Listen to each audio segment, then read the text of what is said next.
উপস্থিতি, আসসালামু আলাইকুম রহমতুল্লাহ।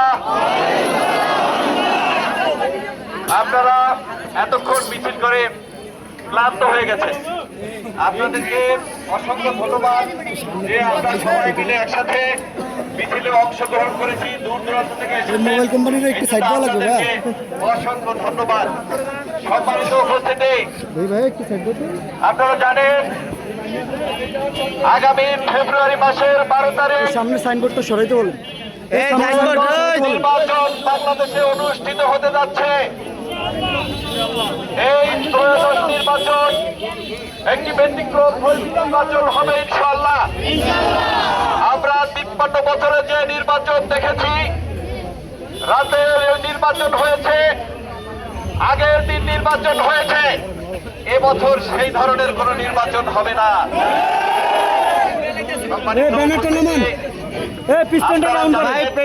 আমাদের সমাজে একটি স্লোগান আছে, সমাজে একটি কথা আছে, এভাবে আমার ভোট আমি দেব।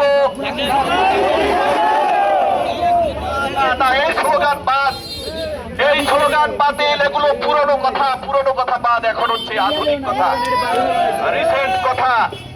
আমার ভোট আমি দেব, যোগ্য লোককে ভোট দেব। যোগ্য লোক কিভাবে বাছাই করবেন? যোগ্য লোক আমরা মুসলমান হিসাবে বাছাই করতে হবে। আমরা চাই মসজিদে যেমন একজন ইমাম বাছাইয়ের ক্ষেত্রে আমরা তার যোগ্যতা দেখি, সততা দেখি, কিন্তু সমাজে একজন নেতা নির্বাচনের ক্ষেত্রে আমরা তার যোগ্যতা এবং সততা দেখি না। না দেখার কারণে আমরা বারবার বঞ্চিত হই, লাঞ্ছিত হই।